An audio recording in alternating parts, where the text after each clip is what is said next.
우리 주제표, 또 우리 성령 캠페인, 여러분 아직도 익숙하지 않으시죠? 여기 또 앞에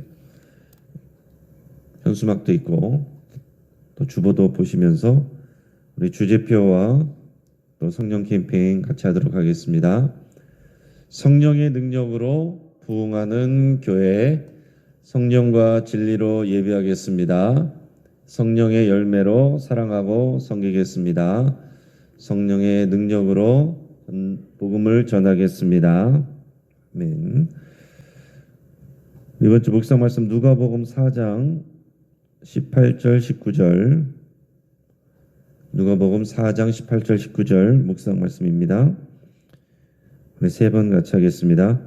주의 성령이 내게 임하셨으니 이는 가난한 자에게 복음을 전하게 하시려고 내게 기름을 부으시고 나를 보내사 보르된 자에게 자유를, 눈먼 자에게 다시 보게 함을 전파하며 눌린 자를 자유롭게 하고 주의 은혜의 해를 전파하게 하려 하심이라 하였더라. 주의 성령이 내게 임하셨으니 이는 가난한 자에게 복음을 전하게 하시려고 내게 기름을 부으시고 나를 보내사 포로된 자에게 자유를, 눈먼 자에게 다시 보게 함을 전파하며 눌린 자를 자유롭게 하고 주의 은혜의 해를 전파하게 하려 하심이라 하였더라. 주의 성령이 내게 임하셨으니 이는 가난한 자에게 복음을 전하게 하시려고 내게 기름을 부으시고 나를 보내사 포로된 자에게 자유를, 눈먼 자에게 다시 보게 함을 전파하며 눌린 자를 자유롭게 하고 주의 은혜의 해를 전파하게 하려 하심이라 하였더라. 아멘. 하나님께서 오늘 우리에게 주신 말씀은 여호수아서 5장 1절에서 12절까지 말씀입니다. 자, 오늘 본문 말씀을 통해서 바톤 터치라는 제목으로 오늘 말씀의 은혜를 같이 나누겠습니다. 여러분, 육상 계주에서 가장 중요한 부분이면서도 실수가 많이 나오는 부분이 이 바톤 터치하는 부분입니다. 선수들이 아무리 잘 달렸어도 바톤 터치가 정상적으로 이루어지지 않으면 그 수고가 의미가 없어집니다. 선수는 비록 바뀌지만 그 경기는 이어지게 됩니다. 자, 하나님의 역사도 이와 같습니다. 하나님은 영원하시지만 인간의 연수는 70이요 강건하면 80이라고 그랬습니다. 하나님의 구원 계획은 믿음의 사람들이 그 다음 사람들에게 그 믿음을 바톤 터치하는 것으로 가능합니다. 하나님께서 출애굽 1세대를 애굽에서 건져내셨고요. 또 그들에게 가나안 땅을 약속하셨습니다.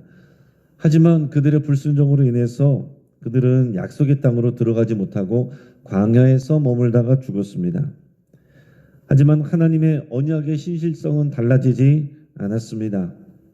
광야에서 나고 자란 이 광야 세대, 또 만나를 먹으며 훈련받은 이 만나 세대를 통해서 하나님의 약속은 이어지게 됩니다. 우리도 마찬가지로 선대 믿음의 조상들에게서 이 믿음과 약속을 이어받았습니다.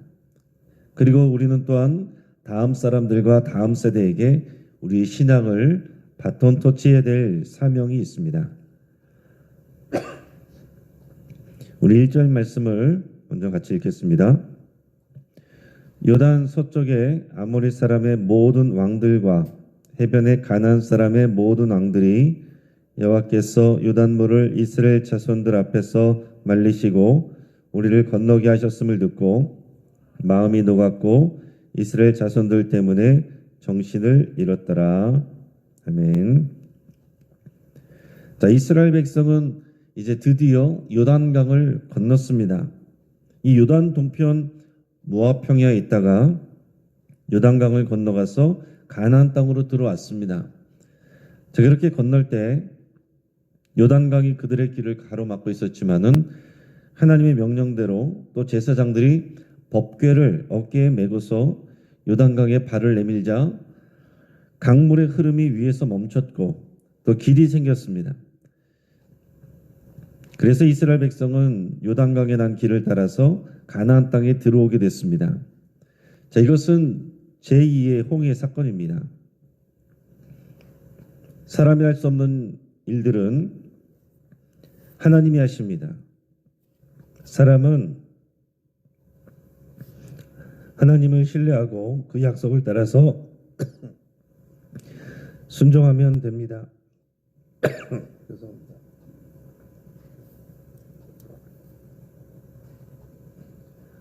죄송한데 저 좀 꺼주시겠어요?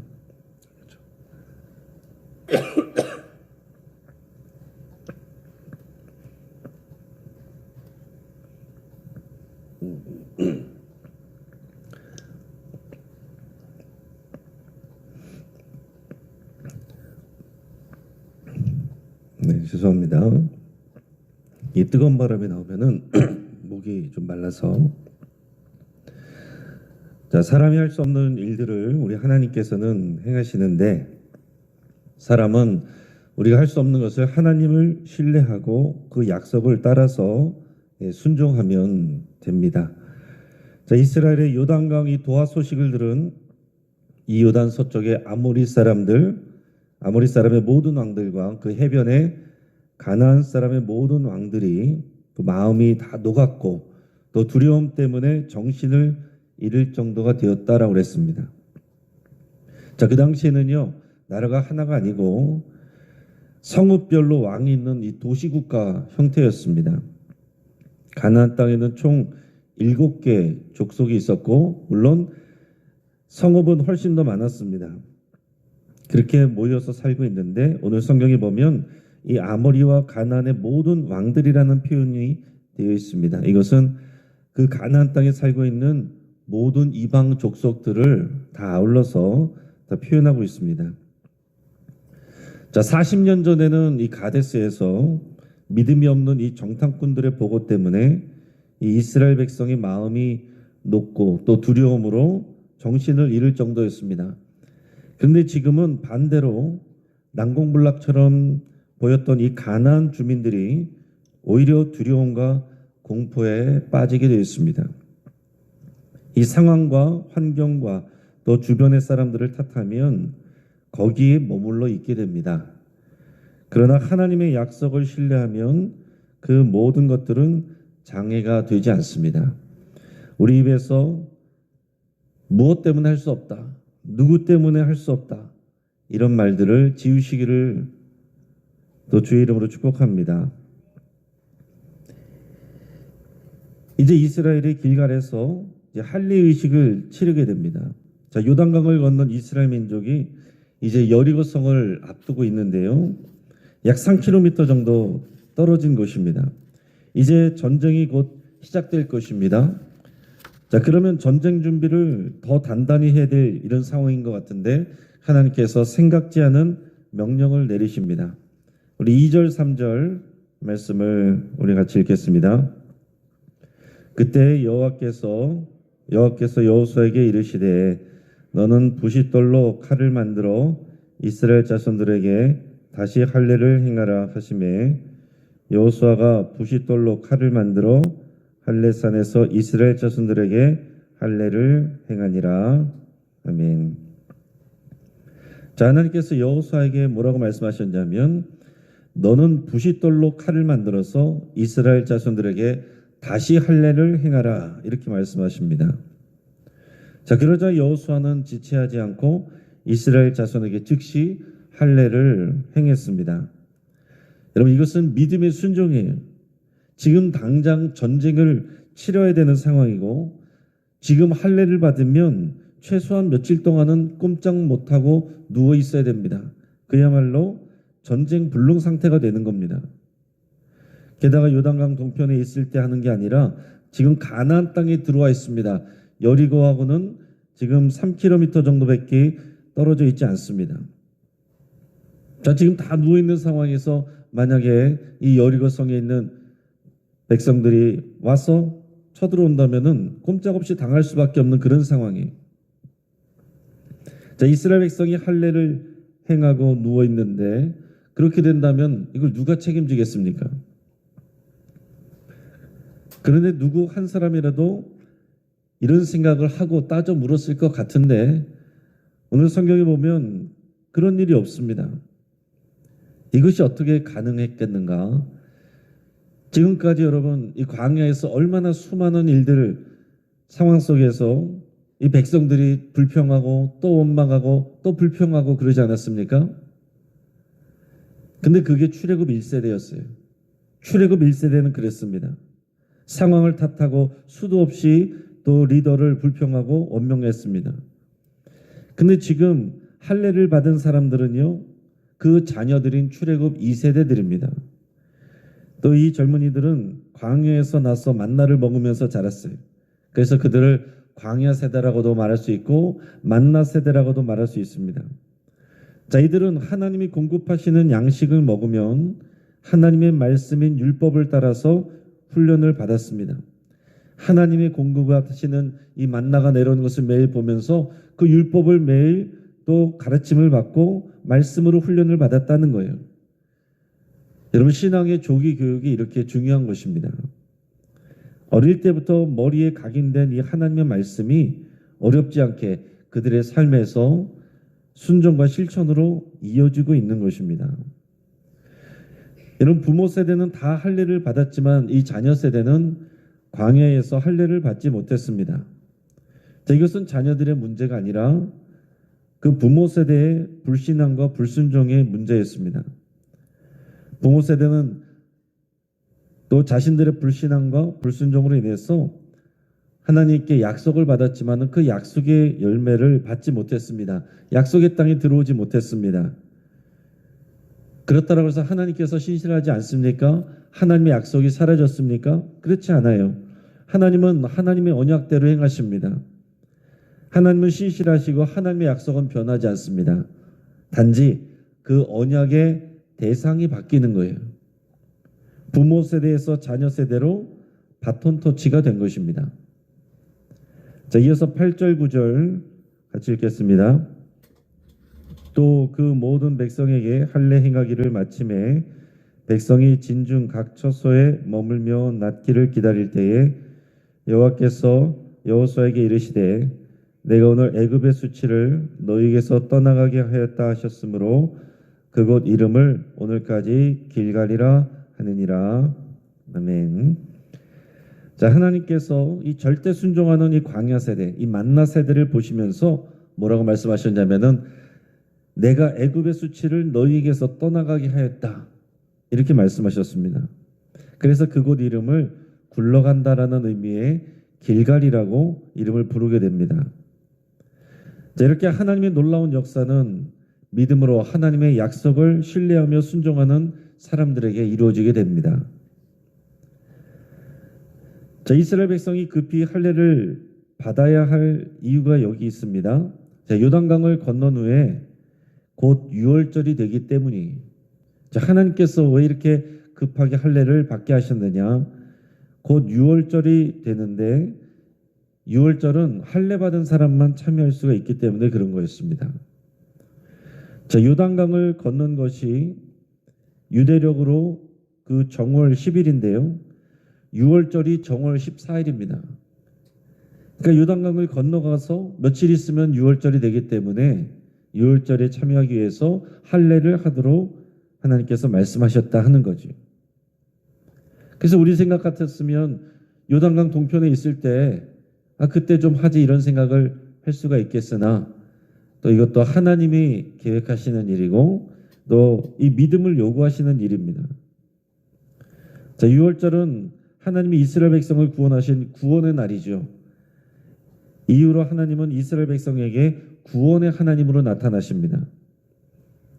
그래서 이 유월절은 이스라엘 민족의 정체성을 나타내 줍니다. 이제 약속의 땅에서 첫 유월절을 지금 행하게 되는 거예요. 새로운 시작입니다. 새로운 언약갱신의 의미가 있는 겁니다. 이어서 우리 10절에서 12절까지 말씀을 우리 같이 읽겠습니다. 또 이스라엘 자손들이 길갈에 진쳤고 그달 14일 저녁에는 여리고 평지에서 유월절을 지켰으며 유월절 이튿날에 그 땅의 소산물을 먹되 그날에 무교병과 볶은 곡식을 먹었더라. 또 그 땅의 소산물을 먹은 다음 날에 만나가 그쳤으니 이스라엘 사람들이 다시는 만나를 얻지 못하였고 그 해에 가나안 땅의 소출을 먹었더라. 아멘. 자, 이 길갈에서 할례를 받은 이스라엘 백성들이 정월 14일 저녁에, 왜 저녁이냐면 이스라엘은 저녁 6시부터가 하루가 시작이 됩니다. 그 14일 저녁에 유월절을 이제 지켰습니다. 그래서 유월절 다음 날부터는 그 다음에 무교절이 일주일 동안 진행이 돼요. 그리고 또 보면은 이 무교절 첫날이 초실절입니다. 그래서 이때는 봄의 추수기로서 이 보리를 수확하는 때예요. 그래서 이스라엘은 유월절 이튿날 무교절을 시작하면서 신명기의 규례대로 무교병, 누룩을 넣지 않은 이 떡을 먹고 또 볶은 곡식을 먹었다라고 그랬습니다.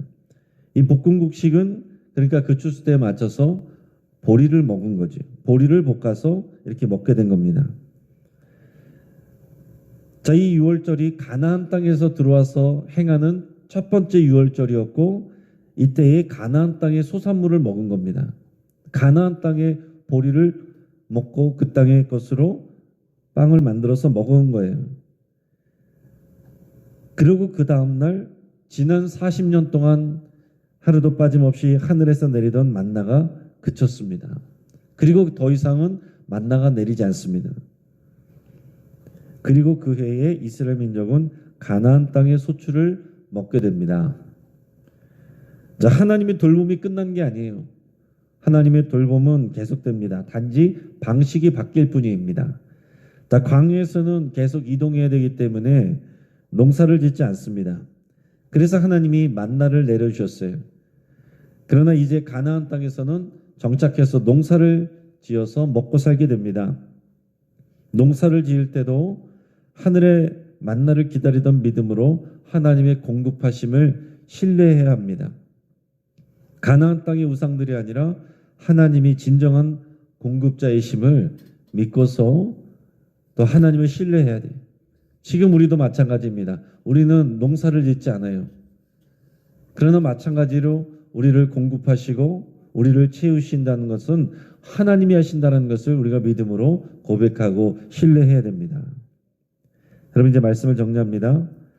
이 광야 세대, 만나 세대가 믿음으로 요단강을 건너고 나서 이 소식을 들은 가나안 사람들이 두려움으로 마음이 녹았습니다. 상황이 불리해 보여도 우리가 하나님께 순종하면 하나님이 그 상황들을 바꾸시고 또 주변 사람들을 바꾸십니다.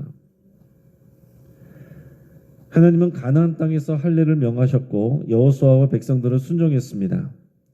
전쟁을 치러야 되는 이 상황에서 절대적으로 위험하고 불합리해 보이는 그런 일이었지만은 말씀으로 훈련받은 이 광야 세대, 이 만나 세대는 절대 순종했습니다. 하나님이 이스라엘 자손에게 할례를 받게 한 이유는 유월절에 참여하게 하시기 위함이었습니다. 당장 급한 일을 처리하는 것보다 하나님과의 약속에 신실하게 순종하는 것, 이것이 더 중요한 일입니다. 여러분, 급한 일을 하면서 다니다 보면 하나님 앞에 순종할 수가 없습니다. 하나님 앞에 기도할 수가 없습니다. 하나님 앞에 예배할 수가 없습니다. 그러나 그렇게 하면 하나님이 역사하시지 않습니다. 우리가 하나님과의 관계 앞에서 하나님의 약속의 신실함을 믿고 하나님을 먼저 예배하고 하나님 앞에 기도할 때 하나님이 일하시고 하나님이 역사하십니다. 자, 오늘의 장면들은 신앙의 바톤 터치가 이루어진 그런 모습을 보여주고 있어요. 오히려 부모 세대보다 이 자녀 세대들의 신앙이 좋습니다. 부모 세대들은 애굽에서 자라고 나면서 그것을 보고 자랐습니다. 그래서 하나님의 말씀을 받았지만은, 약속을 받았지만 그것을 자기 것으로 삼지 못했다 하는 겁니다. 그러나 이 자녀 세대는 광야에서 났지만 오히려 그러면서 하나님이 하시는 일을 보며 자랐고, 그리고 하나님의 말씀을 먹으면서 훈련받으면서 자랐어요. 그래서 믿음의 새로운 세대가 됐습니다. 여러분, 우리가 믿음의 새로운 세대가 되고 또 다음 세대에게 신앙을 바톤 터치할 수 있기를 또 주의 이름으로 축복합니다. 같이 한번 기도하겠습니다. 그럼 말씀을 붙잡고 함께 기도할 때에 이 신앙의 바톤 터치를 수행할 것을 우리가 결단하고 또 자녀들을 위해서 함께 기도할 수 있기를 바랍니다. 지금 당장의 유불리를 따지지 않고 또 믿음으로 순종할 것을 또 결단할 수 있게 바랍니다. 또 우리가 상황에 따라서 하나님을 신뢰하지 못하고 순종하지 못했던 일들이 있으면 여러분 하나님 앞에 내려놓고 회개할 수 있길 바랍니다. 우리 주변의 환우들을 위해서 같이 기도해 주시고, 특히 항암 치료 받는 분들, 또 수술하시는 분들 위해서 같이 기도해 주시기 바랍니다. 신년 축복성회가 어제 시작이 됐습니다. 우리 많은 은혜가 있었는데 오늘 저녁 7시 반 우리 시작합니다. 오늘이 제일 중요한 메시지라고 그랬습니다. 오늘 많은 분들이 잘 참여하시고 정말 은혜 받는 시간 되시고, 또 우리 자녀들 또 젊은 세대도 함께 참여해서 은혜 크게 누릴 수 있도록 정말로 축복의 파도에 올라탈 수 있는 또 기회가 될 수 있게 우리 함께 기도하겠습니다. 또 이 나라와 또 민족의 안위와 질서를 하나님께서 지켜주시고 또 정의와 공의가 흐르게 하시기를 위해서 함께 기도하겠습니다.